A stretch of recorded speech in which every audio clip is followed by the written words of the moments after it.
محترمینو عزیزانو مسلمانانو مشرانو کشرانو ورونو ابتدا کې چونکې دلته د مختلفو اقوامو په اصل کې دا ټول یو قوم ده د مختلفو قبیلو د مختلفو سیاسي ادارو او د نورو قبایلو څخه خلک حاضر دي او دا ټول خلک موږ ته د احترام وړ او ډیر معزز او قدرمند دي ټولو ته د ټولو په اجازه باندې مختصر یو دوه درې خبرې کوو اول یوه خبره دا کوو چې دغه مجلس چې ښه محفل ده او جوړ شوی ده چا دا مجلس جوړ کړی ده او دلته د پښتنو د اقوامو هغه مغز او نچوړ خلک راټول کړي دي د هغو موږ ډیره شکریا ادا کوو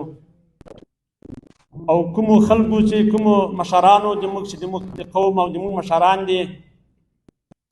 دغه د دوو ورونو کورونو ترمنځ چې کوم پیوستون راوستلی د هغوی هغه ناخوالي په خوشحالي بدلې کړي دي د هغو هغه مشکلاتو ته د پای ټکی ایښی ده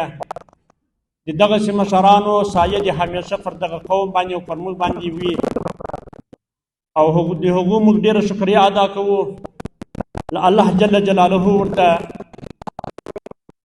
جنت الفردوس غواړو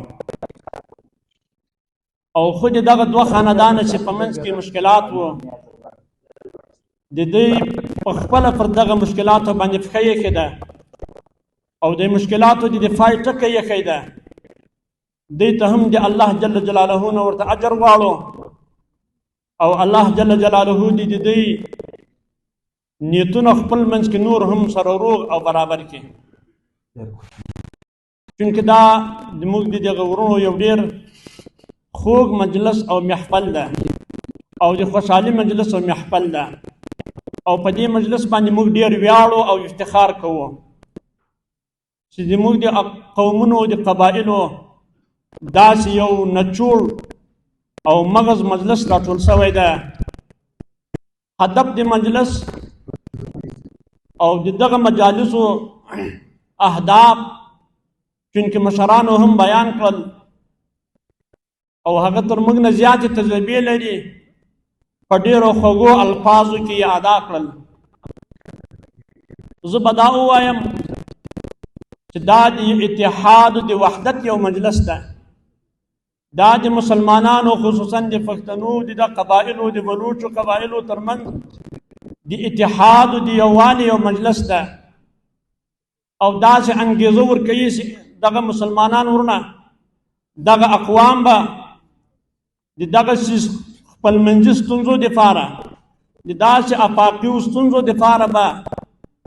دغسې لوی لوی مجالس جوړوي او ستونزې به پکې حل کوي دا خبره درته کوم په دنیا کې ډېر نظامونه دي او له سیاسي نظامو په څنګ کې داسې قبایلي جرګې هم موجودې دي له ډېره وخته حتی د انسان له دنیا ته راتګ وروسته مختلف نظامونه تېر شوي دي او موجوده پر دنیا باندې ولاړ قائم دي او دغسې قبایلي پرېکړې او د صحرا پرېکړې دا هم ډېرې زیاتې موجودې دي او خلک یې کوي په چونکې دا شاه ولی الله رحمت الله علیه په خپل کتاب کې لیکي چې د بعثت د انبیاو د بعثت نه لوی مقصد هغه د مظالمو د مخ نیول دي الله جل جلاله چې انبیا دنیا ته راستولي دي 1,40,000 کم زیات د هغو له مقاصدو څخه له لویو مقاصدو یې دا ده چې په دنیا کې د ظلم مخه ونیول شي په دنیا کې ظلم بند شي او د ظالم لاس ونیول شي نو د هغه ظلم مخ نیول هغه چې په دغه نظامو کې کېږي چې نظامونه فیصلې کوي یا قبایلی خلق او د صحراو خلق فیصلې کوي دا ټولې د ظلم مخه نشي نیولی. هغه فیصلې، هغه قبایلي فیصلې د ظلم مخه نیسي چې هغه له یو شریعت څخه برخوردار وي، چې هغه له یو آسماني قانون څخه برخوردار وي. خو لله الحمد موږ د قبایلو پرېکړې، د موږ د اقوامو پرېکړې هغه له یو آسماني دین څخه برخوردار دي، هغه له هغه څخه متاثر دي. بیا دغه پرېکړې انشاءالله هغه منتجې وي، هغه عادلانه وي، هغه منصفانه وي. په دنیا کې ډېر قومونه پرېکړې کړي، ډېر نظامونه فیصلې کوي، چونکې چې د آسماني نظام، د آسماني قانون تر اثر لاندې نه وي، په رڼا کې نه وي. هغه که هر څو غټې غټې پرېکړې هغه به ظالمانه وي، هغه به عادلانه نه وي. لکه نن موږ تاسو ګورو په دنیا کې د غټې غټې ادارې دي، د ملل متحد په نوم باندې، د بشر د حقوقو په نام باندې، د نورو دنیا لوړ قدرتونه دي د مادیاتو په لحاظ، خو د هغو فیصلې، د هغو پرېکړې عادلانه نه دي، ځکه چې هغه له آسماني قانون برخورداره نه دي، هغه د یو اسلامي قانون په رڼا کې نه دي. خو لله الحمد چې د موږ پرېکړې، فیصلې دا د اسمان د قانون په رڼا کې دي، نو ځکه عادلانه وي او منصفانه وي او هغه ښه نتیجه ورکوي. خبرې راپورته کوو، دغه خبره بله کوم چې دغه فیصلې کله منتجې ګرځېږي، کله اثر په مرتب کېږي. نو د هغو دپاره موږ تاسو ته الله جل جلاله په خپل شریعت کې اصول لیکي دي. هغه ټول اصول خو به نو لن په یو دوه جملو کې راوګرځوو. اول چې یو څوک د چا منځ ته ورځي، فیصله کوي، نیت به یې لله بالله وي، په ډېر خلوص نیت، په ډېر خالص نیت به ورځي. بیا به د یو چا پرېکړه کوي، دا زه په 100% اطمینان درکوم چې د چا پکې شخصي اغراض نه وي، د چا پکې د دنیا غرض نه وي، د چا پکې نوم ښوونه نه وي، او صرف د الله دپاره ورځي. دا پرېکړې به بیا ضرور هغه منتجې وي او الله جل جلاله په دې باندې اثر مرتبي. لکه دغه پرېکړه چې سوې ده، موږ په دغه مشرانو باندې دا حسن ژوند ده چې الحمدلله دوی په ډېر خلوص نیت باندې دغه اقدام کړی او په ډېر پاک نیت باندې دې منځ ته راغلي دي. الله تعالی د دوی په هغه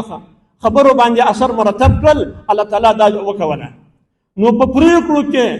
په دغسې ناستو کې، په فیصلو کې به نیت صرف لپاره د الله وي او اخلاص به پکې وي، دنیوي اغراض، نومښودنه او د پیسو دنیا اغراض دا پکې نه وي. بله خبر دا کوو چې اسلامي امارت په افغانستان کې د هغو په نمایندګي باندې چې دلته زه د سرپرست قونسل په صفت باندې یم، د هغه په نمایندګي دا اطمینان ټولو قومو ته بلکې ټول نړۍ ته ورکوو چې اسلامي امارت په ډېرو پاکو وینو چې دغه قومو قربانۍ ورکړي دي، په دې پاکو قربانیو باندې راغلی ده. موږ دا اطمینان درکوو چې انشاءالله د امارت فیصلې، د امارت روابط هغه به لپاره د الله وي، هغه به ډېر په انصاف باندې وي، هغه به انشاءالله ډېر عادلانه او د اسلام په چوکاټ کې دیني فیصلې وي، او له هر چا سره، له هر قوم سره، له هر مملکت سره، بلکې له ټولې نړۍ سره د اسلام په رڼا کې هغه روابط لري او جوړوي به یې انشاءالله. چاته باندې د تجاوز کولو، په چا باندې د تیري کولو، دا د اسلامي امارت پالیسي نه ده، دا د غربي نظامونو دغه پالیسي ده چې هغه متجاوز دي. اسلامي امارت الحمدلله نن په نړۍ کې یو اسلامي سوچه نظام ده، او هغه به دغه پرېکړې به هغه د قرآن کریم په رڼا کې وي، دغه پرېکړې به د شریعت په رڼا کې وي، هغه له هر چا سره د اسلام په چوکاټ کې، د قرآن کریم د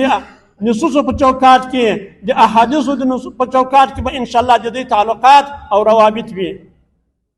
دا ټول د موږ ورونه دي. موږ تاسې د تعلق فیصله الله جل جلاله په قرآن کې کړې ده. فرمایي لکه مخکې هغه یو حاجي صاحب آیات کریمه وویل، انما المؤمنون اخوة. الله جل جلاله موږ ته ورونه ویلي دي. موږ تاسې چې ورونه سو، د ورونو تعلقات نو څه وړي؟ نو موږ الحمدلله د موږ پرېکړې، د موږ هر څه هغه د اسلام او د قرآن په چوکاټ کې دي. موږ د ټولو مسلمانانو ته د ورور خطاب کوو او ورور یې بولو او ورور هم ده. دا پیسې موږ نه کوو، دا الله جل جلاله کړې ده چې ټول مسلمانان یې دا ورونه بللي دي. د ورونو تعلق خو نو تاسو ته خپله معلوم یې، د ورور له ورور سره تعلق څه وړي